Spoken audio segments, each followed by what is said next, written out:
So, as moderator of Mountain States, I call the 2023 Delegate Assembly to order.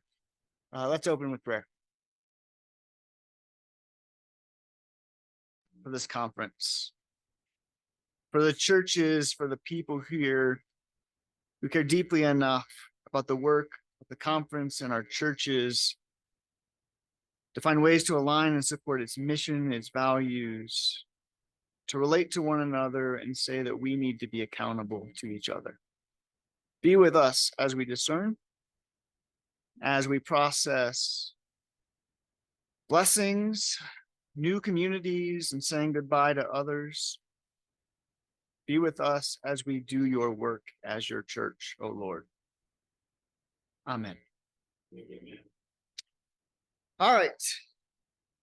So to start off, I will quickly give a brief overview of the minutes from the last assembly. They were in the packets that were sent out. If you didn't get the packets, please let Stephanie, who's here taking notes in the front, know at the end, and she will make sure that you get it. But we met at the last weekend in July in Denver at First Church. At that, we had a couple larger conversations, which was we had this great gift of the state gift, and we talked about what we were going to do with it, and we split it up, and we said we we're going to have two task forces, one for social enterprise, one for church community planting, which you'll hear how that has progressed today.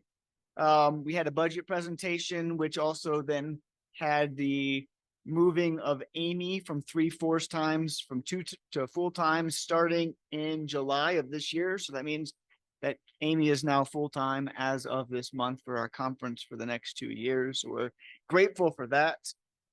We passed the Ministerial Ethics Covenant, which the Ministerial Council and the Leadership Board both brought together. We approved a new slate of officers. We heard a report from Amy, from the camp, and from the Ministerial Council. At this point, I would like us to take a motion to approve the 22 assembly minutes. Would anyone like to bring forth that motion? Randy, the free foot, second by Pam. Is there any discussion about the minutes?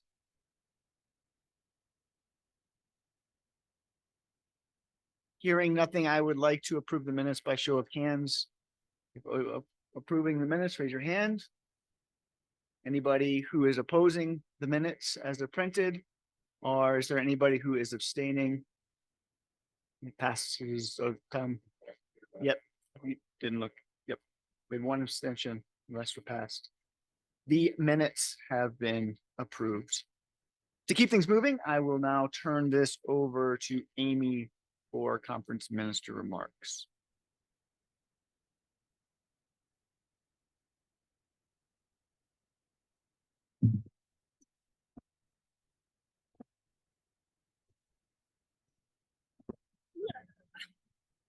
Okay, hello. So for my report, I'm going to start by sharing a little bit of the intro of my written report that you may have read, and then I'll touch on some highlights throughout the report that I shared. So in a recent Zoom meeting, a fellow leader in Mountain States and I tried to describe to someone who was outside of the conference, they wanted to understand what we were all about. And this leader said, well, I'll tell you one thing about Mountain States. We are definitely not the type of conference that sweeps things under the rug. And I laughed and agreed, yeah, we are in touch with the fact that we are hot messes out here, but we love each other and we love Jesus. And so I wondered if we could put that on our website at some point, like say Mountain States Mennonite Conference, hot messes who love each other and Jesus since 2006. Sorry, I thought that was good. But yeah, I'd like to get a little bit spiritual for the beginning, at least of my report, because so caring for folks as a leader in this conference is not always straightforward or easy. We are humans, aka hot messes, who do human things. At the same time, we are not centered around the sorts of things that other organizations center themselves around. So we're not, athleticism, drinking alcohol, looking beautiful, getting a degree or the like, although we may do those things. But the one at the center of our collective life, this God human named Jesus, infuses our everyday experiences and our everyday decisions with something beyond ourselves. And so I want to tell you that I have seen folks in our conference be humans who do God-like things. I've seen us welcome strangers. I've seen us create music and art and poetry. I've seen us house the unhoused. I've seen us stand up for the abused. And perhaps the hardest, I have seen us love enemies. It's as close to God as you can get. I've seen these things with my own eyes. Our hot mess, our humanness is being redeemed so that we're becoming more human in the way that Jesus embodied humanity at its best. Vulnerable, never coercive, yet powerful in the strength of love beyond what we can imagine, beyond the forces of hate and death. That sounds super spiritual, but this has been my experience in Mountain States. And so I come to this report grateful for another year of loving you all and loving Jesus as a fellow hot mess with you. So some of the nuts and bolts of what's happened. We had the Future Anabaptist Leadership Program. We had Erin Kaufman in that. Alice and I worked with her really closely over the course of the year, and she had wonderful things at the end to say about our conference. So that was really meaningful. I've supported pastors and leaders. I've had 205 one-on-ones-ish. Last year was 204, so I'm up one. I help to organize pastors groups, of course, because we are pretty spread out, and so it's really nice to have folks able to come together. There is no shortage of changes in our congregations. So I've been supporting Nick King and Jenny as they retired.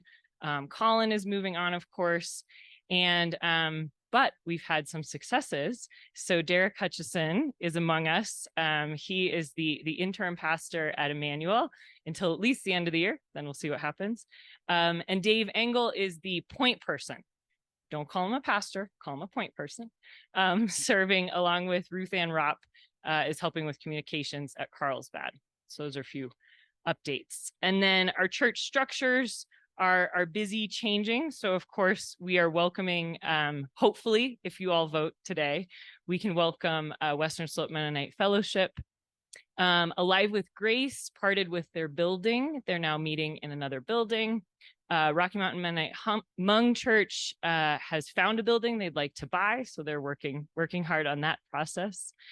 Sojourn has become two congregations where there once was one and previously were two. So it's a little complicated, but Pam is going to share. Where did Pam go? You were here. There she is, right in front of me. So Pam's going to share a little bit about that. And Karen Cox has been helping to serve them in that time. And then we are going to be voting today also about Defiance, whether we release them today. Sorry, we will not be voting. Okay, we will be blessing. Sorry. See, that's why I have the people who keep track of things right next to me. And so also as part of my job, I've been doing administrative tasks. I've been doing communications, working with ministerial council. I will let you read all the details so that we don't run out of time. And the dialogue resource team, working with them as well. And the social enterprise task force and fostering new communities, you'll be hearing updates from them. So we've convened them as a conference, and they are working hard and setting a lot of groundwork for the ongoing work for those groups. And then Passion Ministries, I will let them, you can find the paragraph in my report, but I'll let them report on themselves since most of them are here. And then this afternoon, you all can join me to hear about the 18-month nationwide study that I've been doing. So this has been a quarter of my job, has been this study of women in ministry in MSUSA. It has been incredibly educational and informative and difficult at certain times, but overall, I'm so grateful that I was able to do that.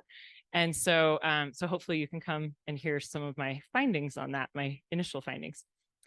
And then I've also been working on a binational team to revamp the misconduct policies of MCUSA and MC Canada. So it's been great to do the study at the same time, because then I'm hearing from women like, hey, here are our experiences. And then, hey, here's a misconduct policy. Oh, let's make sure that these reflect each other and actually make sense. And then, as per usual, I am so grateful for Rita and Ryan. I think we're doing thank yous tomorrow. Should I do them now? Should we do them tomorrow? Okay. Don't want to run out of time. I'm very cognizant of time. So yes, thank you. Thank you to Rita and Ryan. They've been wonderful. So overall, as you can see, lots of things have been going on as in my life as conference minister. Lots of things have been going on throughout the conference. And so I hope that you all feel my support and feel how much I care for this group of folks, and that our hot mess will be blessed by the God who guides us. Thank you.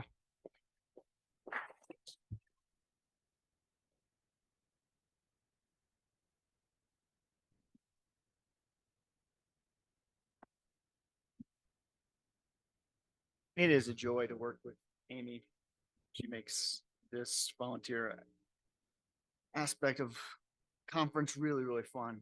And so I really do appreciate everything you do and all the hard work you put into it, and that you really do enjoy your job, and you still enjoy your job these many years in. That's a blessing.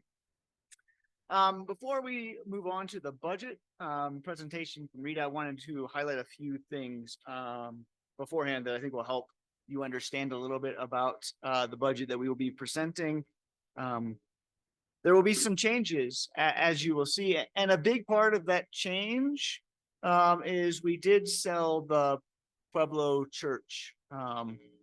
This was something that had been in the works for years when we met and we decided to sell it as a leadership board with finance, and we got the finance committee on board. It was February of 2020. I think it was the last day, February 28th of 2020. So we were like, oh, we're going to move forward with selling this property. And then the pandemic happened, and we said, probably can't sell this property now. That wouldn't be the right time. And it would be fair to Alive with Grace. It wouldn't be fair for anybody. And so on the other side of the pandemic, we realized it was time to sell it. And it was absolutely necessary. As you will see, last year, financially, we ended up doing really well, but the reason we did really well is because we received a grant. Our second PPP loan was forgiven.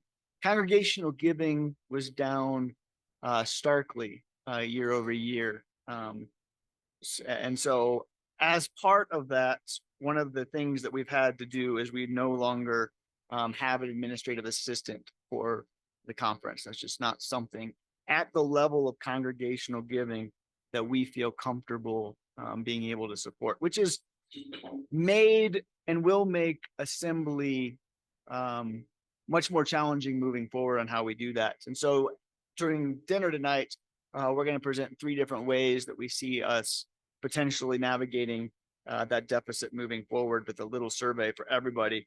So I encourage you all to participate in that. But with that in mind, one of my goals has always been, we sold the Pueblo property. And with interest rates as they are, it kind of bridges that gap to where we put in a CD, and the giving that was down year over year from congregations, we were able to make up by putting that Pueblo money into a CD, which is not what we want for long term, because we would like to free up that for some initiatives and other things in the future.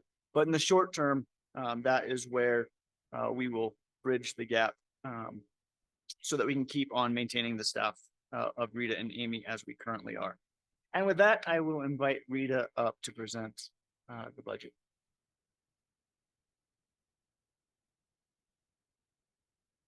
Afternoon. Now on for the exciting part of the day, right? I know you're not all numbers people, so I'm not going to linger line for line by line. So we'll go through it kind of section by section. Does everybody have a copy that needs or wants a copy? The first column of our sheet goes over the 22 final. I'm not going to go over those numbers, but you can see on the second page that we did have a net income last year of $7,638.73. The next column is 6 months of this year. With that, I want to tell you that these documents were prepared July 7th or so, which doesn't leave a whole lot of time to completely wrap up the first 6 months. Since July 7th, we have received some funds from, particularly the first from Albuquerque Church. So I do want to let them know we have received their first and second quarter contribution to the conference. So that does affect our bottom line. But I do want to let them know that we have received it, and it's just wasn't in the bank at the time of printing of this document. The next thing I'd like you to note is the third column, the 23 budget. That is a full year budget. That is not just 6 months, that is a full year. So if you compare the second and third column, second column should be approximately half of the third column. That makes sense? Okay. So if we look at the first grouping, as Ryan mentioned, church contribution is significantly down. We are at 34,000. So that is quite a bit less than half of the 82 budgeted. The second grouping, investment income, we are almost at budget, and that is because of the CDs and the interest income that we are making on the Pueblo sale, as well as the endowment or the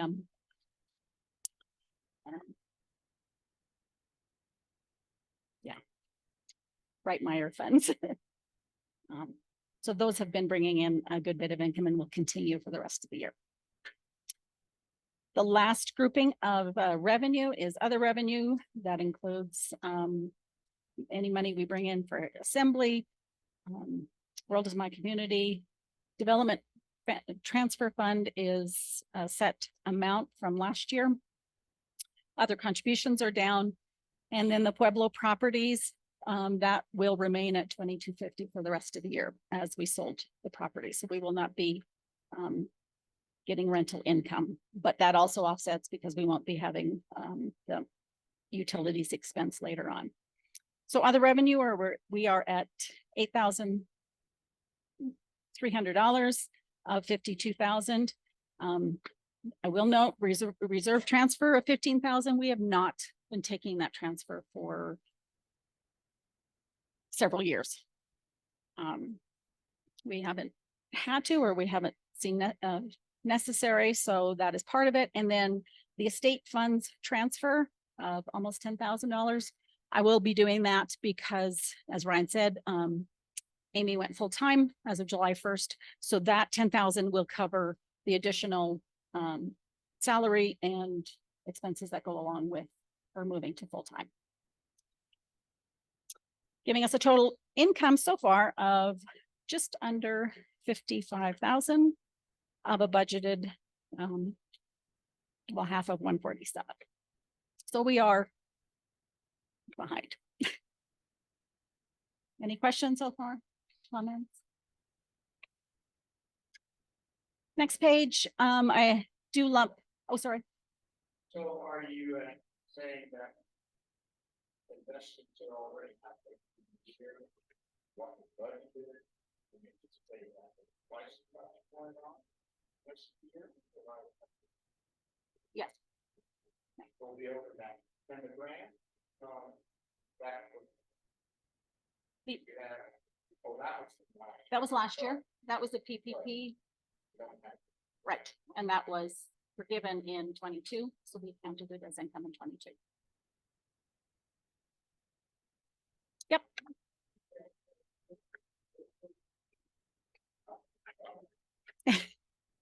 I can repeat it. Steve asked about investment income and the fact that it's already at year of what we budgeted for the entire year for the 6 months. And if we expected that to then be double of what it is now, which we just said yes.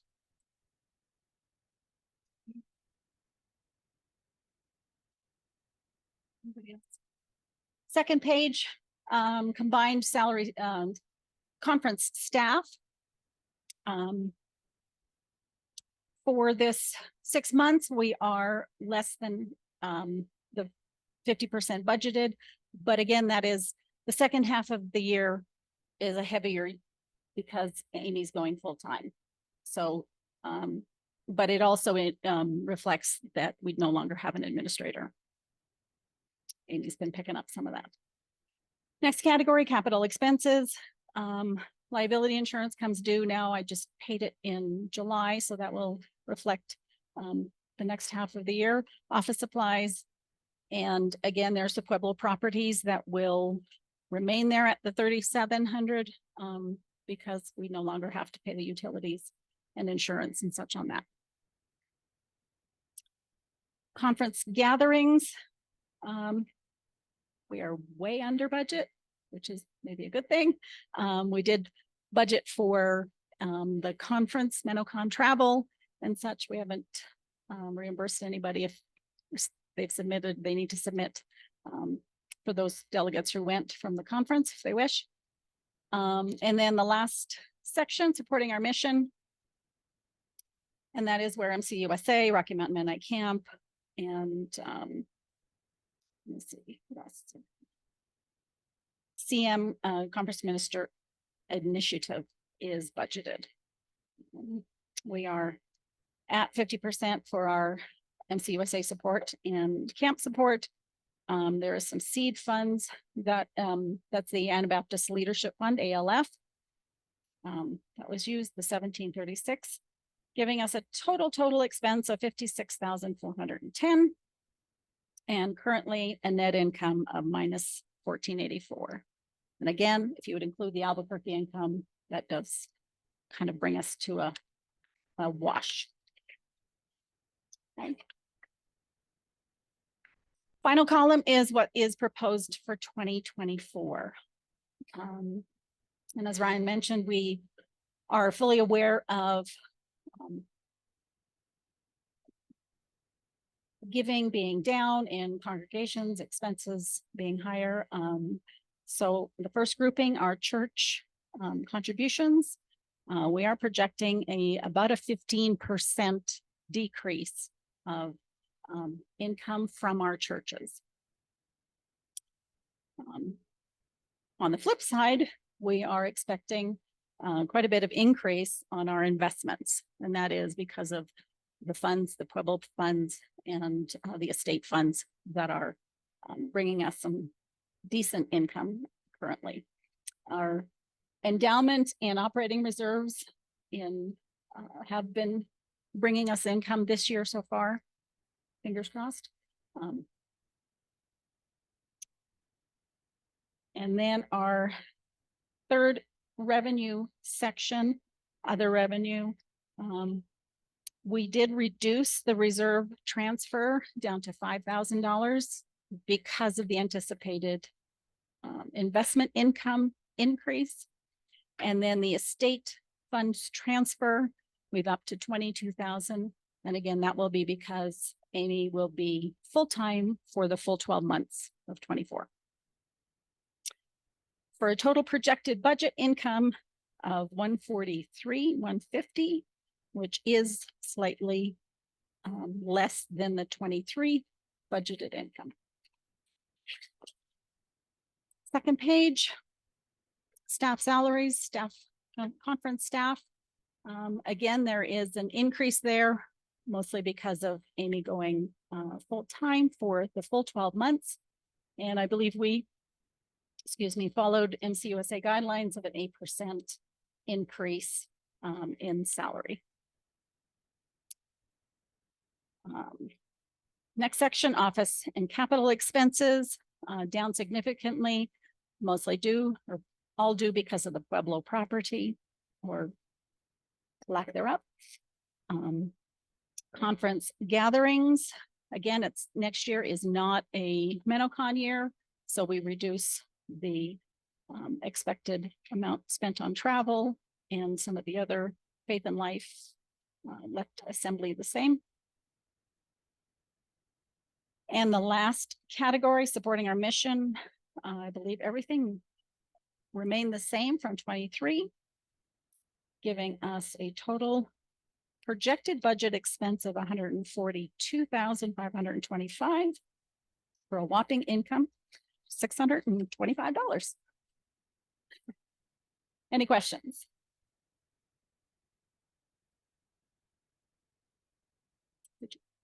Yes. So, increase in salary, the salary also. No. I think we put the question is, salaries of the conference ministers. Amy's went to full-time. Did that also include, administrator? And I believe we put in a little bit for administrator just to cover. No.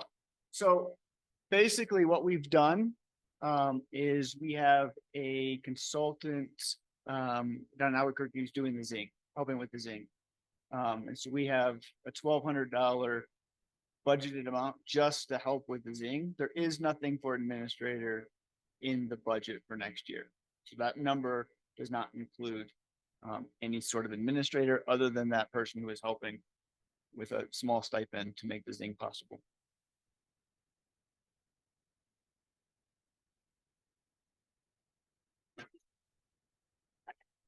All right, we can have a discussion about the budget, but is there any other clarifications before we'll have discussions about the budget after we have a motion, but I will ask for clarification. If there's any further clarification before we move on with the motion. All right, hearing nothing on clarification, do I have a motion to approve the 2024 budget as presented? Rita, is a motion. Do I have a second? Second is sorry. And Lynn, I'm so it's just a second. Is there any discussion that anyone has about this before we move to vote, take a vote? I will say this, I appreciate churches. I know we're all facing the same realities of expenses going up, giving being harder, discretionary budgets in our personal lives and our churches shrinking. We all are facing those challenges and we're all trying to do the best that we can. And so this is the best budget that we felt comfortable bringing forward with all of those realities.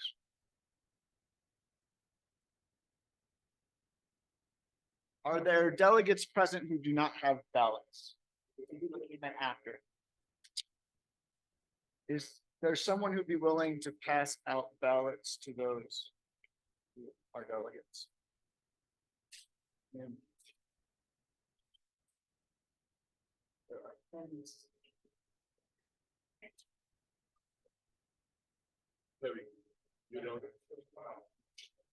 So we're going to ask you to hold on to your ballots until the very end, but there'll be a number of places where you have to vote. It's front and back for those who have ballots, we'll see. But now I will ask you, hearing no further discussion, to vote on your paper ballots if you approve the 2024 budget, if you do not approve it, or if you abstain at this time.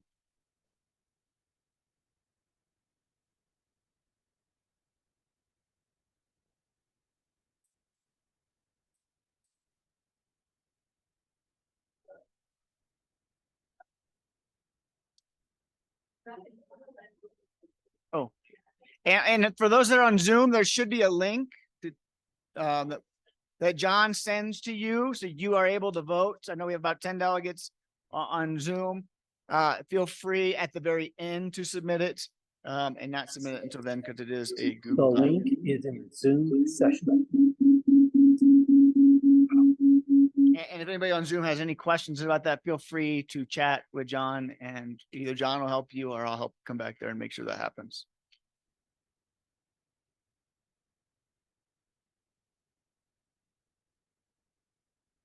Great. All right. Let's keep moving forward. At this time, we will be blessing Defiance. Early this year, maybe the end of last year, Defiance came forward and expressed that they would be leaving Mennonite Church USA and would be joining Lancaster Mennonite Conference. And so per our bylaws, we went through the policy, and the leadership board has the ability to release the congregation with the acknowledgement that this decision that we made would be brought forth with a blessing to that congregation at the next delegate assembly. So I would like to invite Matt Shedden to come up and to share a few words at this time.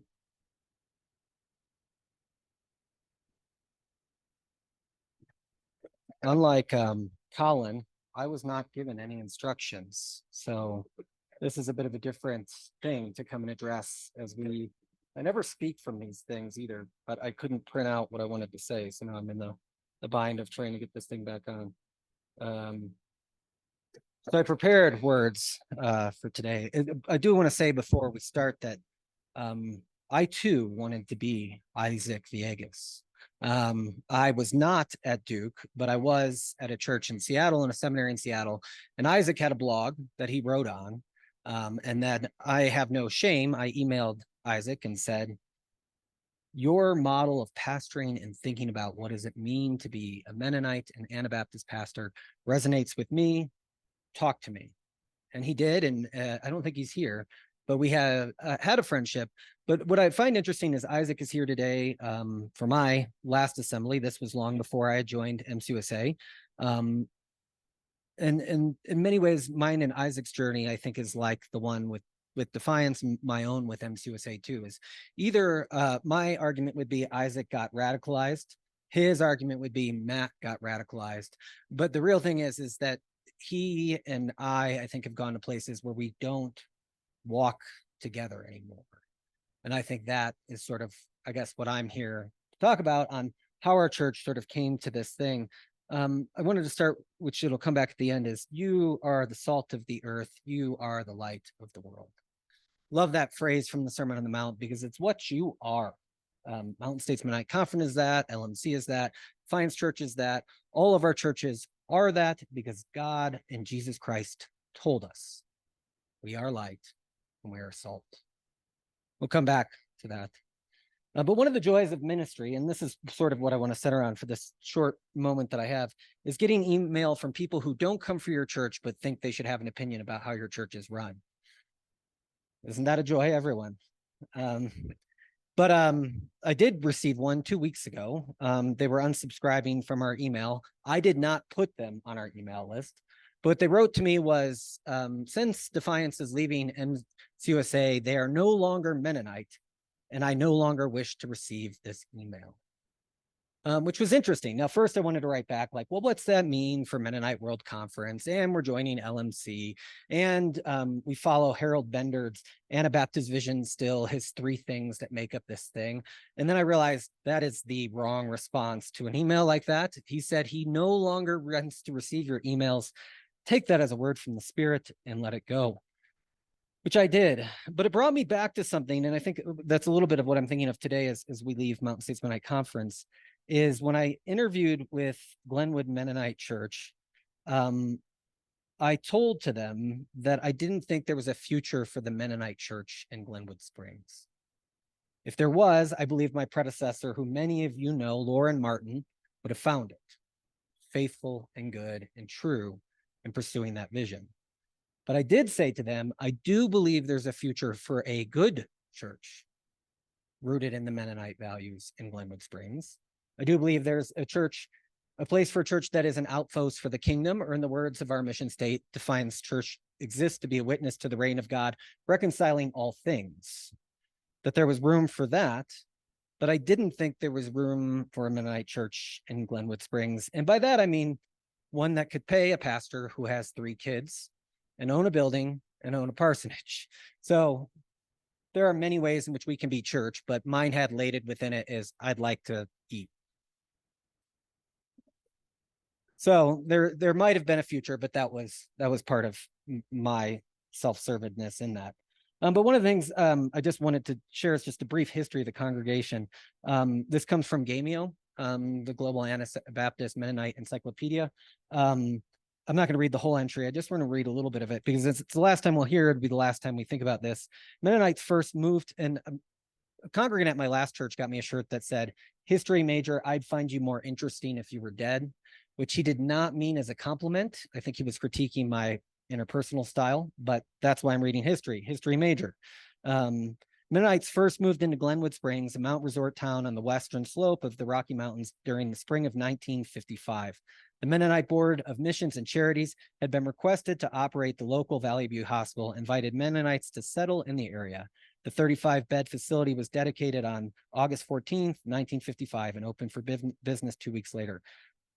The date of the hospital's dedication was also the date of Glenwood Springs' first formal Mennonite Sunday morning's worship service in the basement of the Hirschbergers, with 65 persons in attendance. The group, which met in the Hirschbergers' basement for the next 2 years, formally organized as the Mennonite Church, Glenwood Mennonite, in 1956 with 18 charter members.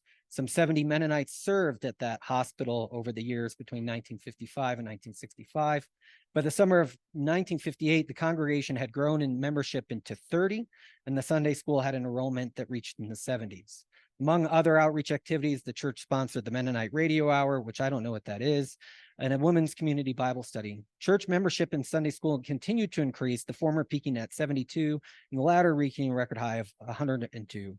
Glenwood Mennonite was a charter member of Rocky Mountain Mennonite Conference and Mountain States Mennonite Conference. Interestingly enough, as you go through this, the church was planted by South Central Mennonite Conference originally, preceding both Rocky Mountain and Mountain States Mennonite Conference. In 1977, this is the sad part. This is the reason why I read this often. Mennonite administration of Valley View Hospital ended. Thereafter, Glenwood Mennonites Church membership gradually declined. The Anabaptist Encyclopedia has no heart. They just go right for it. When I was interviewing, it was like, by the way, in your official entry in an encyclopedia is, after you stopped caring for the hospital, your church shrank. Thanks a lot, Global Anabaptist Encyclopedia. It continues, though, in 2016, Glenwood Mennonite changed its name to Defiance Church after the original name of the town, which I don't know if everybody knew that. It is the original name of Glenwood Springs. So it's hip and historical. On the church website, it further said, "Defiance is a witness to the story that God and Jesus Christ defied death on a cross through resurrection. In a world bent on death, defiance is to be our stance as a people of life." And not all was lost in that decline either. We started a 10,000 Villages sale, extended table, which still feeds the homeless of our community, is still operating, and our building has been used by multiple different things. And these are all the smaller, quiet ways in which the church could be faithful. What more could you ask? But some recent history is that when I came to those towns and said those faithful words, "There is no future for Mennonite Church in Glenwood Springs," things had gotten dire. Previous leadership, my elder team, if you want to say it that way, was in a fight with conference at that moment. Talk was on the church closing, and conflict consumed much of Lauren's past few years. And to be honest, I didn't want the job. 8 people were there for my interview weekend, and I pretty much funded it myself.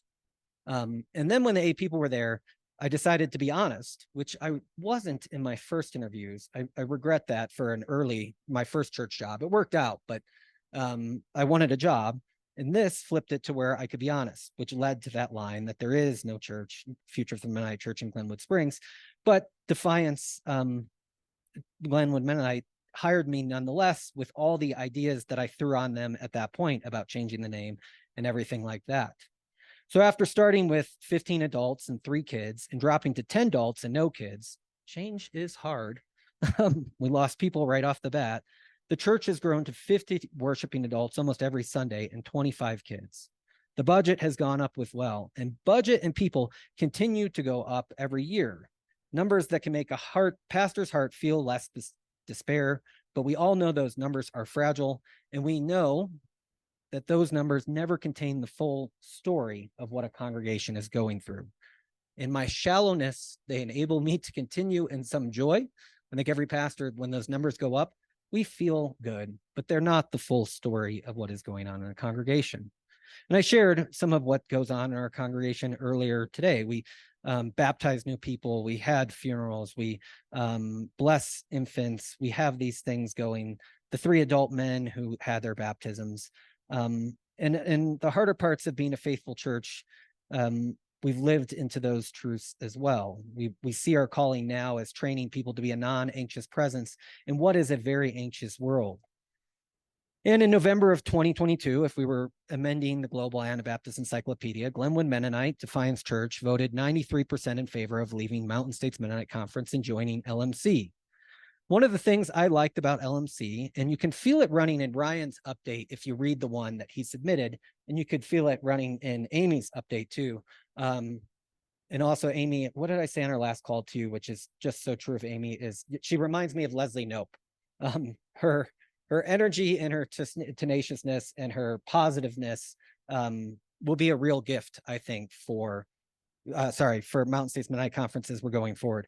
But one of those things in those updates is the liminal space in which all the Mennonite churches in North America are entering into, and where we don't know where the future of the church is. Now, I will say the email I got clearly thinks the future of the church is in nostalgia. And I think for LMC and our future with them, and for Mountain States and their future, the battle will be resisting nostalgia in some ways to follow the Spirit where the Spirit might lead us. Our decision to leave in Mountain States Mennonite Conference wasn't founded on recent resolutions, and for that matter, was a continual thing that we updated every year on how we felt it was going. And it was clear even before the assembly last year that the 2 bodies had grown apart, Defiance and Mountain States Mennonite Conference. It was harder and harder to see us represented in the direction and the goals of conference. And while they're still good, it's not where we were at. And so we voted the way it is. So that's where we are being directed into LMC. Ryan said I had to hurry up. So the last thing, so back to being a good church. I think and pray and hope that we've done that and that we can continue to do that. Are we still a Mennonite church? I guess that's not really up for us to decide. But in this liminal space, I'm trying to learn lessons from outside our walls. Pope Benedict, the previous pope, writing about the liminal space he sees the Catholic Church is entering, says, perhaps the time has come to say farewell to the traditional idea of a Catholic culture. For that matter, we might add traditional Mennonite culture. Maybe we are facing a new and different kind of epoch in the church's history, where Christianity will be again characterized more and more by the mustard seed, where it exists in small, seemingly insignificant groups that nonetheless live in an intensive struggle against evil and that bring good into the world, that let God in. The church will in the foreseeable future no longer be the form of life for a whole society. The church will be more a minority church. She will live in small, vital circles of really convinced believers who live their faith. Precisely in this way, she will, biblically speaking, become the salt in the earth again. In this upheaval, constancy, keeping what is essential to humans from being destroyed, is once again more important, and the powers of preservation that can sustain us in our humanity are even more necessary. We've tried to be good. My prayers are that Mountain States, LMC, and each of our congregations may find ways in this new and liminal space to be good churches. Amen. This is the first time they ever let me do that, by the way. I've never addressed the delegate assembly or anyone else, so I had to go for it. Well, thank you. If you can Yep. stand right there. Yes. Well, thanks for your words. And I get to pray you out, as they say. So Thinking in my ear Ron Swanson, but I don't think as charitable as he is. He's the kinder individual. yeah, I can see that. Yeah. No, that's actually a wonderful. I don't know if you've seen Parks and Rec, but Leslie Knope is the main character of Parks and Rec, one of Matt and my Matt and my favorite shows. So that's actually a really great compliment. Thank you. I appreciate that. You took it at that as the time. You said it's the kindest thing somebody had said to you all year. Yeah, So it's I accept that fully. So go see that show. It's a great show. Anyway, let's should have sent pray. an email starting with the original. Yeah, let's pray. We pray as this congregation goes that you, the Spirit who goes with them, would bless their passions, that their passions would be your passions, that you would bless their defiance, that they would defy the things that you defy. We pray that this congregation would be salt and light. On this journey towards a different community, we pray that the peace that defies all understanding will guard their hearts and their minds in Christ Jesus. Amen. Amen.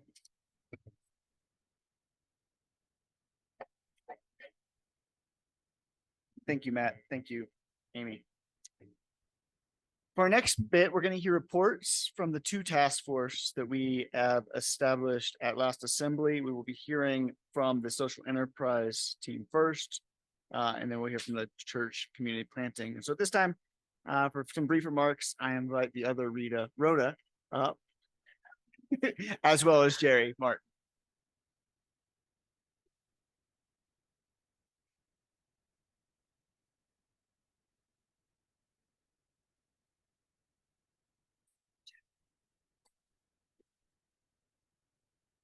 So I am Jerry Martin, it's Rhoda Blau.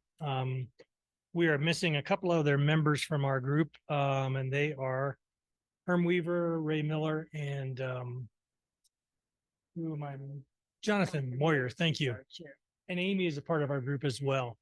And Ray Miller is he's an economics professor at CSU, young, good friend of mine. Social enterprise. What does that mean to you? It didn't mean a lot to me about a year ago. And it's one of those sort of nebulous terms we could spend all day talking about. The general idea of a social enterprise is using business or taking businesses to make some sort of a profit and combining it with the idea of doing something good, doing something that's useful, what is often considered nonprofit work.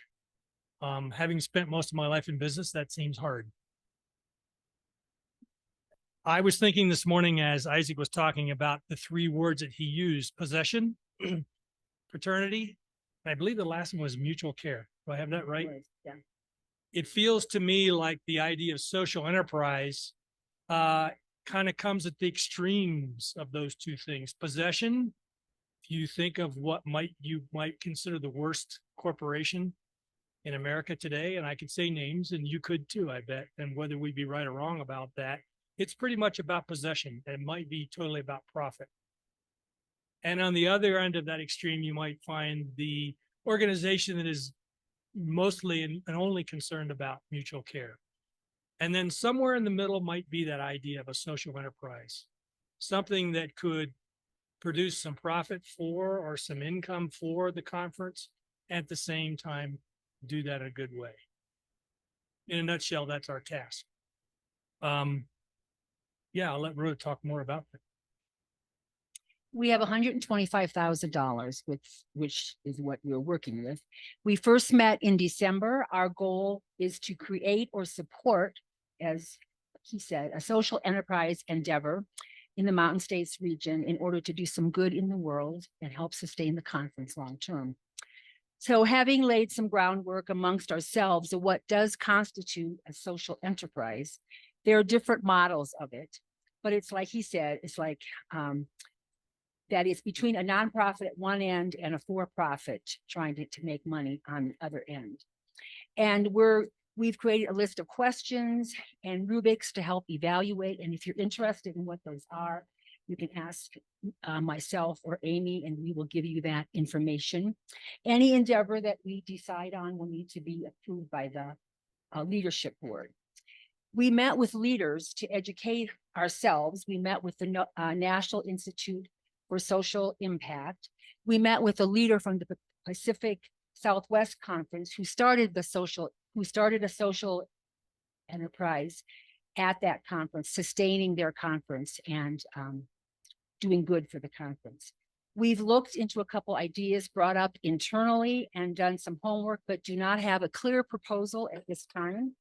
Our brainstorming process has meant holding each idea loosely to determine if it really would be successful. So all that being said, we're not doing a formal proposal process right now, but we're up for having conversation. So if you're interested in any kind of conversation about this, you can talk to myself or to Amy, or you can talk to Can't think of your name right now. It's not Rita. I know that, Jerry. But anyway, so maybe we're open to questions. I don't know. Any questions anyone might have? Having heard one, we will go back to our seat.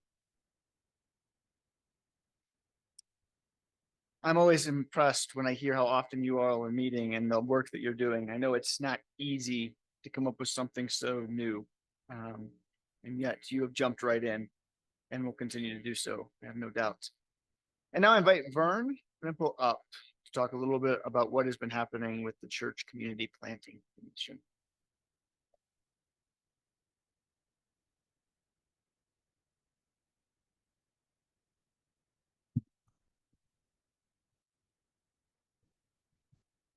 This is the fostering new groups task force. And our group is Shelva Leap from First Mennonite, who is the chair, Ken Linfield from Bethel, and Aaron Wintorf from Glennon Heights. And then Amy Zimbelman joins us because she goes to all meetings all the time, everywhere, all at once. Yes. So she does that. We we first met in March, and our goal is quite simply to foster a new community. So I find foster to be a curious word. I don't know if you do. It sounds a little bit like vittles to me that Corbin was using, but foster simply to look after or to attend to creating conditions where new things can thrive is, I think, what we're talking about. So we're not going to just help. We're not going to make it happen. We are fostering, meaning we're looking after the conditions. Does that make sense? Kind of more of an organic approach. And we've laid the groundwork amongst ourselves about what constitutes a church in this day and age. We don't want to create the first church of the AK-47. That's probably not going to fit in this conference. Also, I don't know if any of you are fans of the Big Lebowski, but I am. We're probably not going to start a church of nihilists. We believe in nothing. That's from the Big Lebowski. So we're not going to do AK-47s or believing in nothing, but we are interested in fostering communities that have a strong Anabaptist flavor, that are informed by and in love with the possibilities of what matters most about the Anabaptist and the Mennonite movement in our generation. That's what we think is really cool. And you know, one of the things that's clear in our committee is that we love it. We love this conference and we love the Mennonite movement. So we're not just phoning it in, actually, but we do love it. So we know that people have been waiting, maybe, I don't know, have any of you been waiting to hear from us with bated breath? We know some of you have been waiting, and we are open to having conversations. Here are the sorts of questions we're wondering about: theology and culture. How might you share a Jesus-centered peace and justice theology in the world? What would your structure look like? And the idea is that it doesn't have to look like a stereotypical church, but again, we are also not forming something that wouldn't be a church. So it can be very creative like that. Now, finances, we plan to invest a lot up front in a few startups with the hope that mutuality will happen in the long run. In other words, we're not planting a evanescent passion ministry, but trying to establish churches. And most likely we'll be looking at ranges of funding. And I actually don't know where the funding comes from, Amy. We have a grant, right? Yeah, we have a $125,000 grant, so that'll be for you know. So yes, we have a grant, and we're going to figure that out. And we know money is interesting and can be weird and sensitive, but also super powerful in fostering new new initiatives like this. And so we want to do that. So we're going to have a process, a formal process that's proposal process that's fair and equitable. We're still working on that. In the meanwhile, you may have a conversation with the ubiquitous Amy Zimbelman. And we will be reaching out to you for initial conversation as well. So that's what I have. Do you have any comments or questions about that? I think it's really cool. I have longed for a conference that has a culture of just loving new things starting among us. And so kind of making sure we're not living out of fear, but we're living out of that engendering of these new possibilities. I think it's just really the coolest thing ever. So you feel free to talk with me too if you want, but Amy is the one you like if you really want to have a serious conversation at this point. Do that. All right. Thanks, Vern. Talking about new things. Now we will have a chance to hear from one of those new things. In a little bit, after they give a little bit of a story about themselves, we'll have a chance to accept Western Slopes as a covenant member into our conference. But to explain who they are before we do so, and before we get to the voting, and I'll explain all of that after that, I want both Katrina and Paul to come forward and just share about, who you are as a community and why you are interested in being part of Mountain States. Please come forward.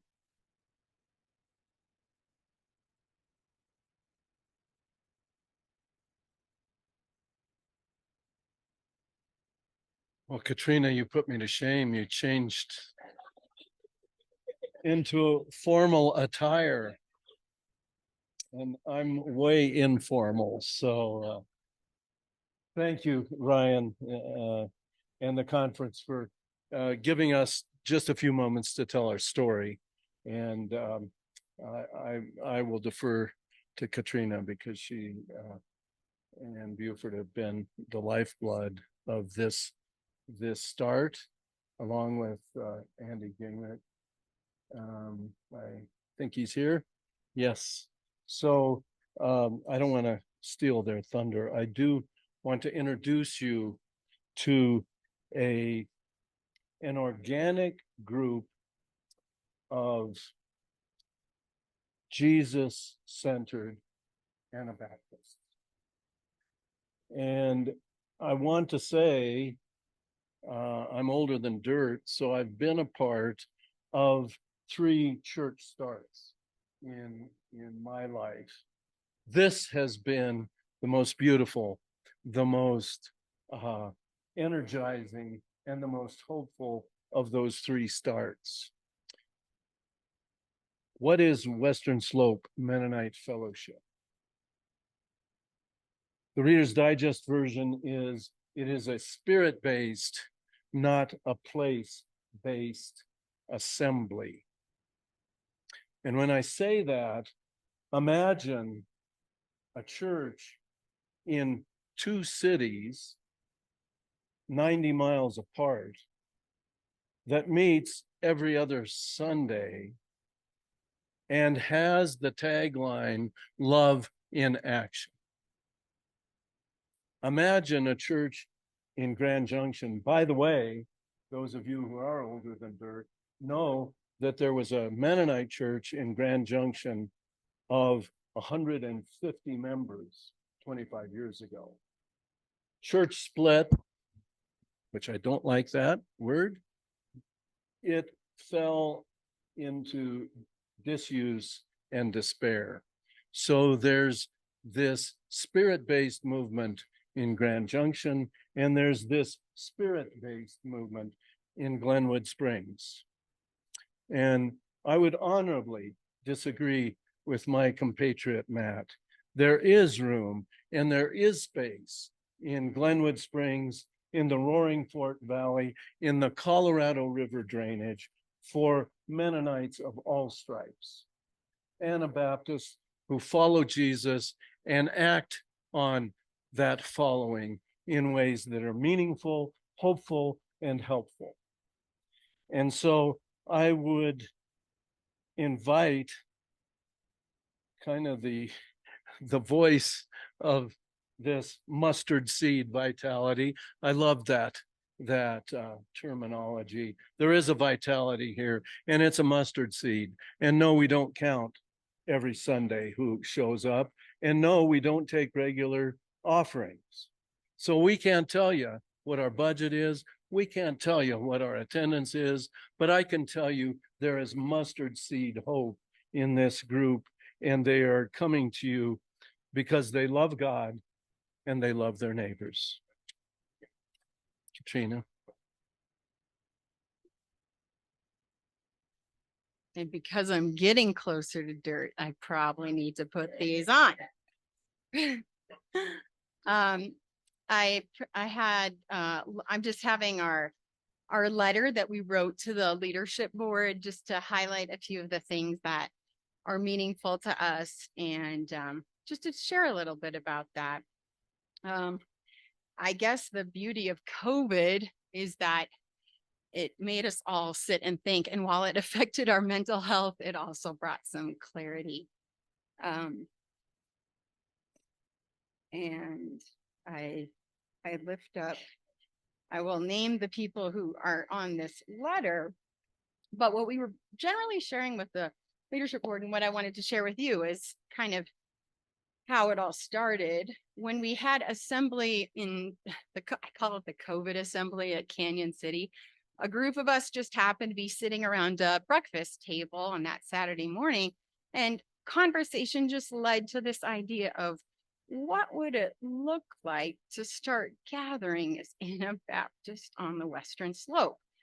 And what might we have the energy to do? And so we just started that conversation, and our first gathering happened in our living room in December of 2021.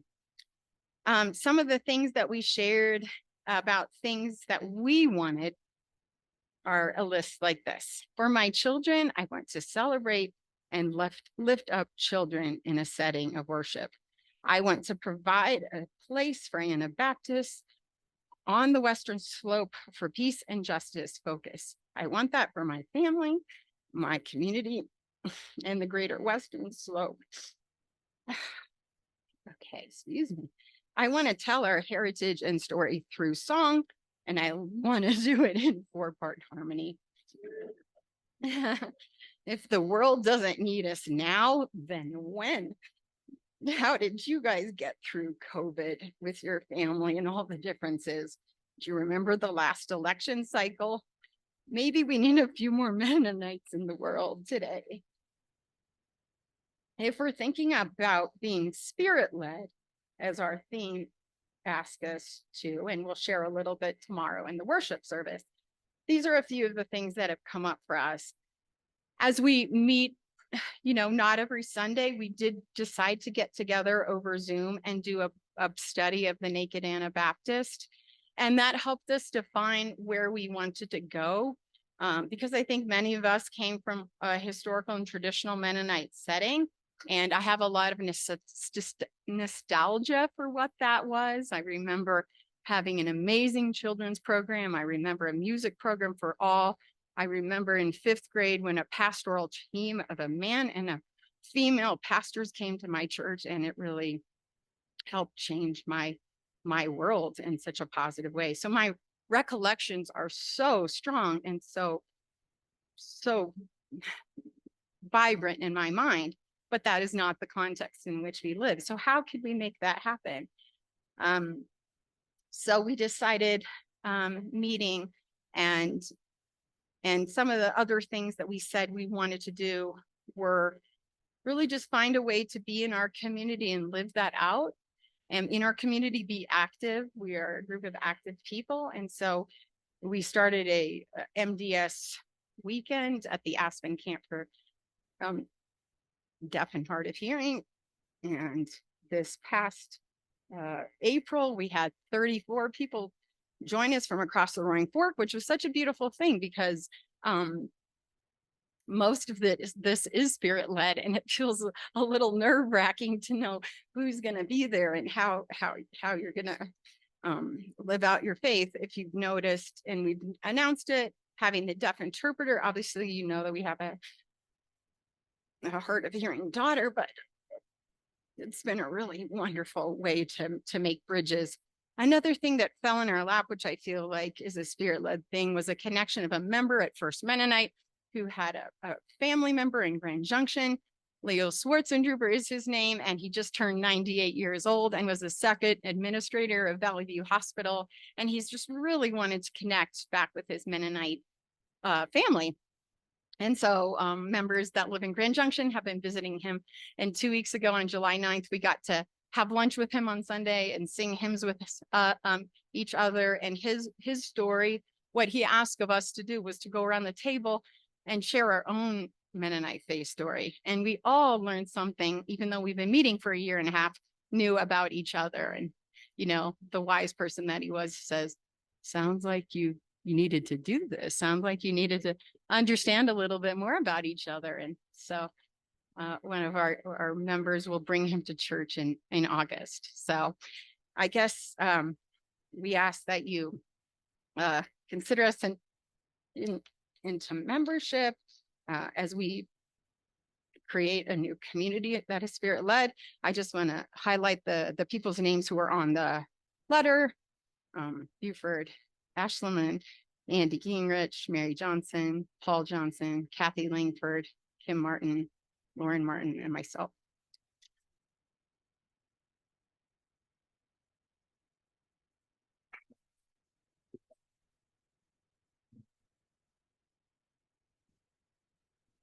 The leadership board is now bringing forth the motion of accepting Western Slopes as covenant members in our conference.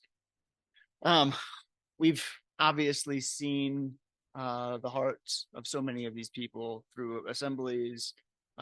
Katrina, for virtual attenders during COVID at Glen Heights and everywhere else.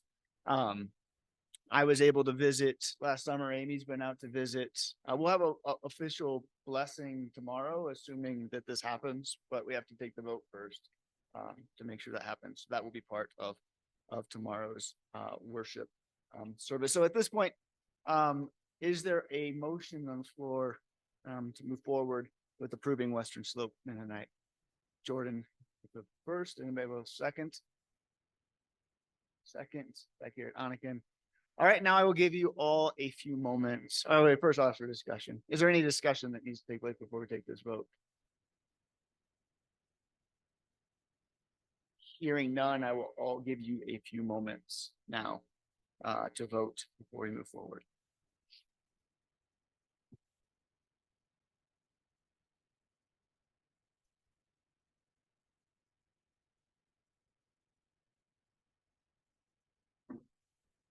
Oh. Okay. Okay. And people on Zoom, after you've done this vote, hit continue to get to the next portion of the voting.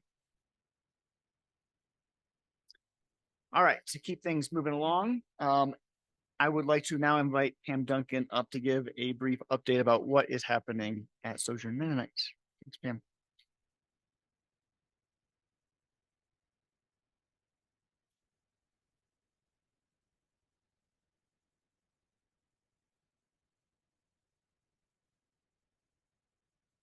Hi. Thank God this is on my phone and it's about to run out of juice. Greetings from Sojourn up north on the Northern Front Range, both groups, Greeley and Fort Collins. And Amy mentioned this briefly. It was about 5 years ago that Sojourn, which had already had a history, a 5-year history at that point in Fort Collins, came up with the idea of one congregation, 2 cities. And so it was the idea that Sojourn would expand into Greeley. And there were quite a few people in Greeley who were unchurched at the time, and it seemed like a good thing. We were really excited about it. We still are. We still think it was a really good idea under the circumstances. There's, I don't know how many, Rhoda, do you know how many miles of prairie there is between Fort Collins and Greeley? It feels like a lot when you're driving it. And so kind of what it turned into was two congregations sharing a pastor. And every now and then, like for Easter and on Christmas Eve and stuff, we would all get together. But for the most part, people just didn't want to make that drive, either direction. Then COVID hit, and one of the blessings of COVID was that we went online, and all of a sudden, Greeley and Fort Collins, the two Sojourn groups, were all seeing each other on screens every Sunday instead of every other Sunday, being in person in one or the other. And we started forming relationships with those people, with each other. And so for the last 3 years or so, a little over 3 years now, Sojourn has been blessed. The two Sojourn groups in Greeley and Fort Collins have been blessed to worship together through Zoom during the pandemic, and then later gathering at about midpoint in Windsor, where nobody lives. I mean, none of us live. But it was about midpoint. And as I said, some important relationships were formed during that, among the congregants of the two groups during that period. We have really cherished our time together. And then the pandemic, more or less, ended. And it felt safe to get together in person again. And we started a long discernment process with the gifted and so patient leadership of Karen Cox. God bless you, Karen. Thank you. She was the right person at the right time. During that discernment process that lasted for almost a year, we finally reached the conclusion that the logistics of keeping one congregation in two cities was just not sustainable, and that each group needed to focus in its own community. So we are currently in the process of recreating Sojourn as two groups in two locations. The Fort Collins congregation will continue to serve as the fiscal sponsor for the Greeley congregation for now, so that they don't have to go through all the hassle of doing the 501c3 and so forth. Plans are already underway for us all to get together at least once a quarter to maintain those relationships that became so important to us. The Greeley congregation is going to be operating mostly independently, as they decided on Greeley Sojourn Fellowship as their new name. They will be, they have the intention of resting and nourishing. And by the way, this is greetings. This comes from both groups. And the Greeley group wanted me to tell you that they have the intention of resting and nourishing as a small group before reevaluating what the future holds. The Fort Collins congregation is seeking a new location to hold worship and small group meetings, and is beginning discussions to hire a new pastor. And both groups would welcome prayers as we continue to discern what the Spirit has for us going forward. Thank you.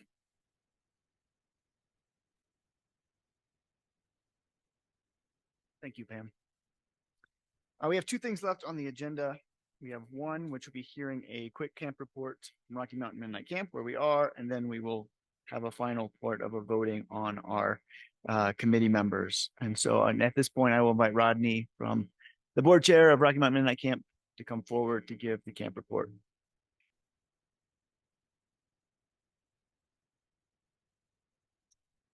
Before I share my part, Windsor has been in the news. Sophia Smith, the woman that scored 2 goals for the USA, is from Windsor. And the other one, I forget her name, Lindsay Horan, grew up in Golden. So Colorado provided all the goals last night. I'm here to share for the camp board. Our camp structure is, we talk about the line. And below the line are all the thousands of administrative details and decisions that our wonderful camp staff takes care of.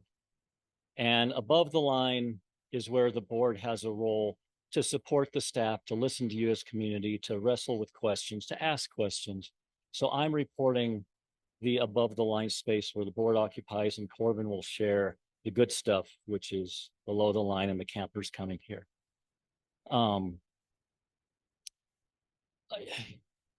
So we went through COVID. That was hard. That was a lot of change. We thought, okay, now we're sort of back to normal. But in a lot of ways, there is no normal now. Other things I'm going to share, only reaffirming Marie Vaux's service on the camp board is not related to climate change. Climate change is here. You don't have to watch the weather reports for Phoenix. Climate change is affecting us now. The first piece, and a lot of this is details, and this one especially is numbers. I'll try to boil the numbers down to help you understand what the wrestling for Corbin was. Corbin has never intimated or admitted that he probably lost a lot of sleep over the camp's property insurance in the last 6 months. He's never said it, but I think he lost a lot of sleep. Camp has 2 kinds of insurance. It has liability, which we have to have for child care licensure and sprained ankles, whatever. And we have property insurance. Essentially, we've been redlined out of property insurance. We used to pay $38,000 for $4.5 million of coverage. Okay. And Corbin would come to me and say, yep, we still have insurance. And that clued me in that that was a constant concern. Then this last board meeting, he came and said, we've been canceled. Just to frame it, I brought my dollar bill up here. A way to look at the cost of insurance is how much coverage can you buy for $1? That old plan of $38,000 for $4.5 million. If we gave the insurance company $1, they would risk $118 on our behalf. $1 premium bought $118 of coverage. The first offer we got this year is $1 premium would buy less than $3 of coverage. The best offer we ended up getting was $1 of premium would buy $8 of coverage. Yeah, I get that you're echoing what our meeting sounded like. Oh my gosh.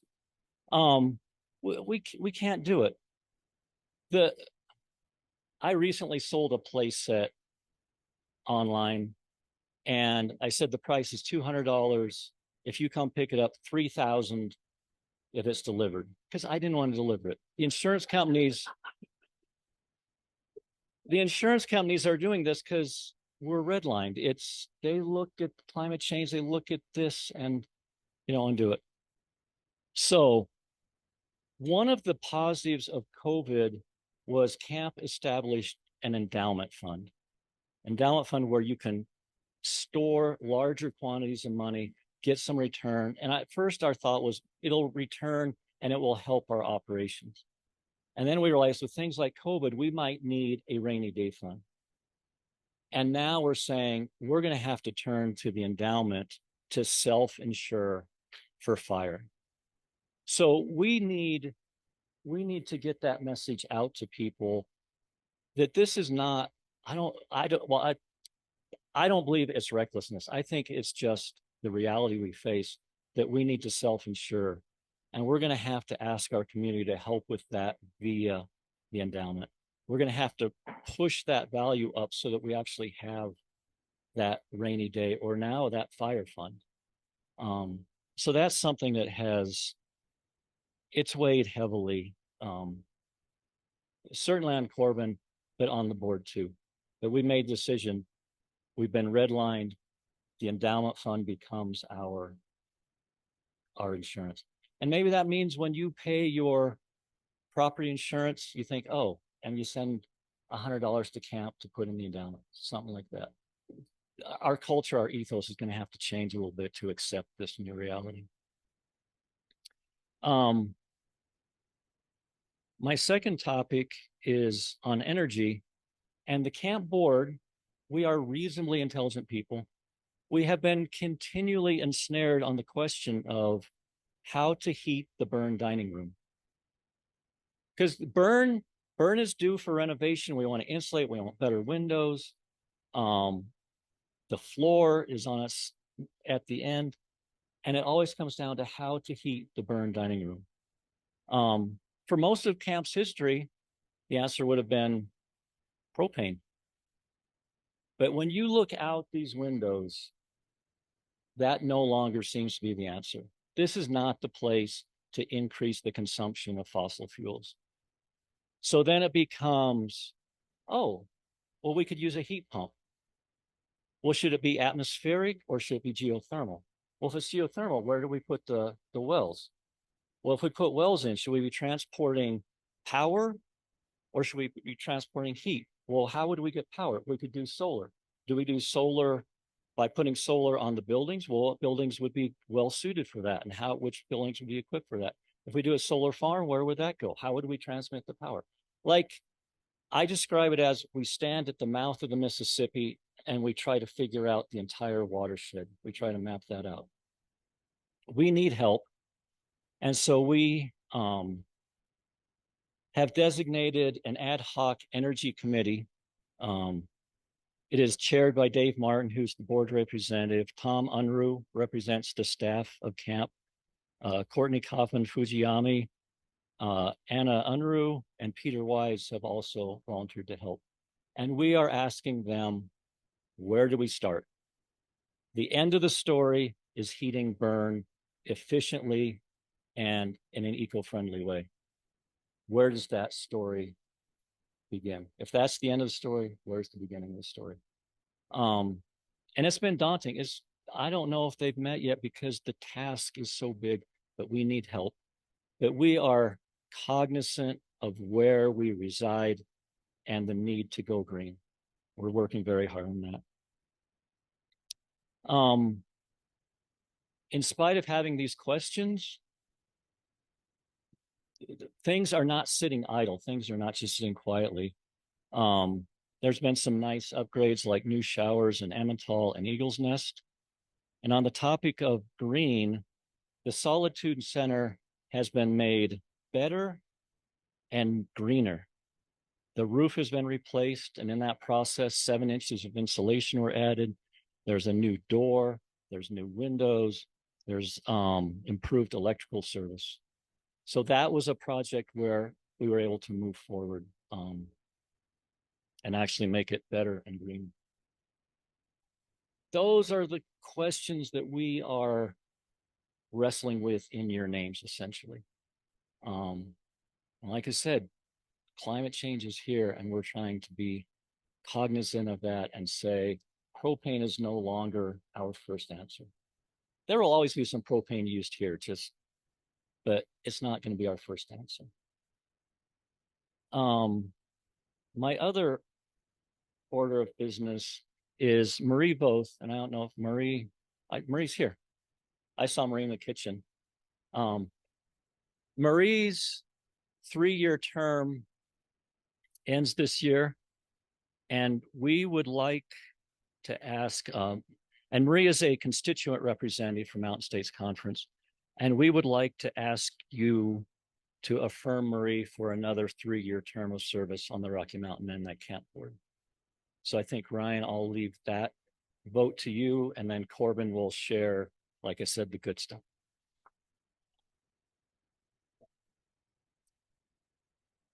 to have a motion to approve Marie Bell's second term on the board. Glenn, do I have a second? Second, Kim. All in favor, do it by raise of hands. Any opposed? Any abstain? Passes. But and Corbin is going to hold off on his report till dinner time due to lack of time. We will have a Corbin report there. All right, so moving on to the last piece for right now.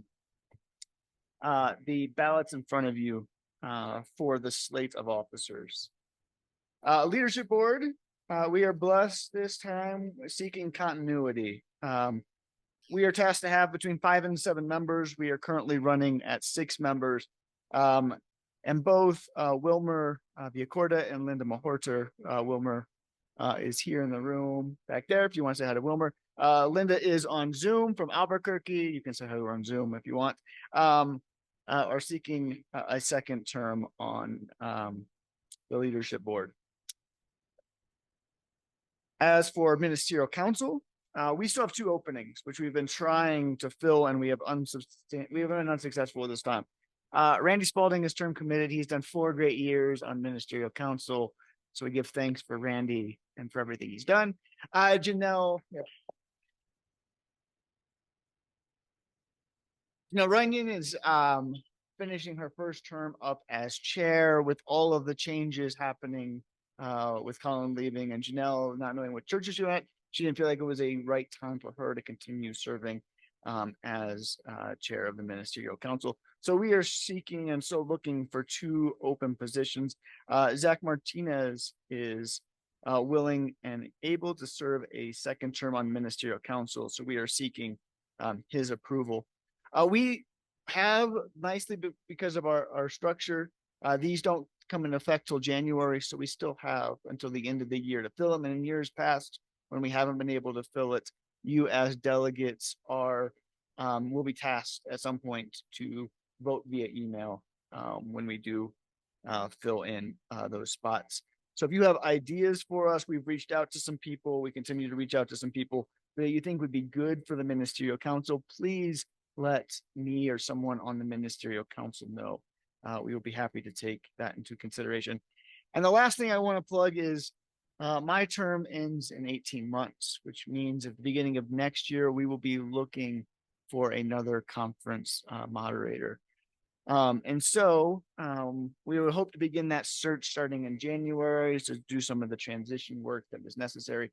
But the moderator role it's a lot of work. As Amy says, you have to have a bad understanding of boundaries to be the moderator.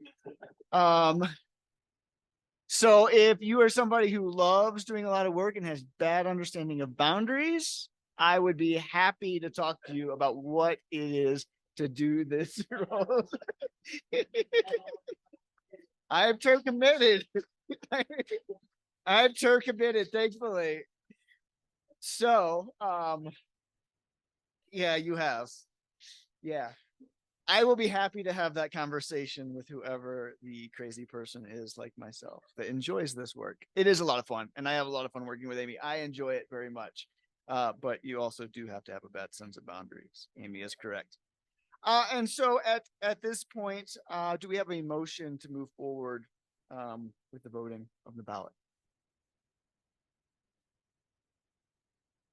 Steve, is a motion? You have a clarification? Yes. Yes. No. We were just hoping that we'd be able to fill them in by now, and we weren't able. So just vote on the Zach line. Don't. What? Yeah, Steve was asking about on the ballot. There's 2 empty lines. There was one empty for the chair, and there was one below Zach. Are we supposed to write somebody in there? No, don't write somebody in there. Feel free to put comments, but do not vote for whoever that person is.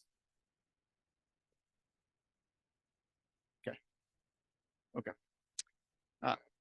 People on Zoom, you're supposed to vote for whatever you want for those because you have to vote for something on how it's set up, I guess. There's no way to not vote. So, okay, that's good. But yes, don't fill in anybody there. Do I have a second? There was Steve was the first, right? But was there? Okay, just got moved from Steve. Do you have a second? Okay, we got a second over here with Cindy Weaver. And now I invite you all. There's any further discussion before I have to ask for that. There shouldn't hopefully be none. No further discussion. I now invite you to fill out your ballots.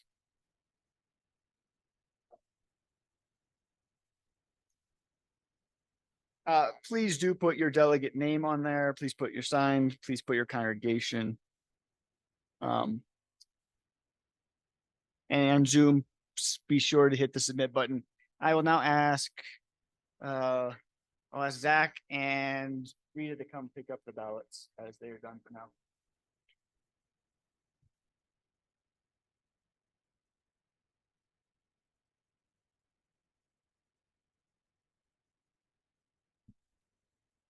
I was going to have a few closing remarks, but I don't want to cut any more into Isaac's time. I will say one thing before I ask for motion to close.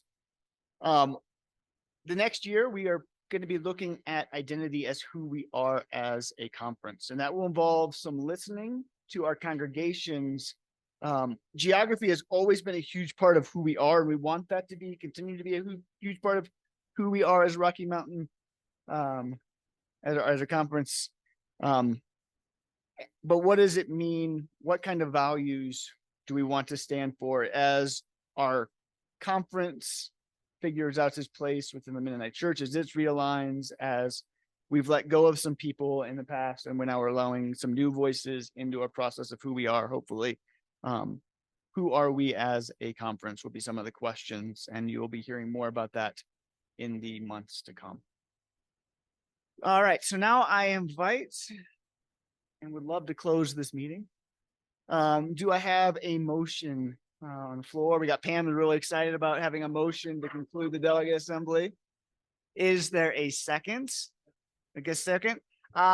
Everybody who is in favor, I ask you to stand up. And I will lead you out with blessing. God, we give thanks for all of the people here, for the delegates, for the churches, for those that are actively participating in so many different ways. Bless our churches, bless our passion ministries, bless our conference, and help us continue to align our work with your spirits and your giftedness of love and peace. Amen.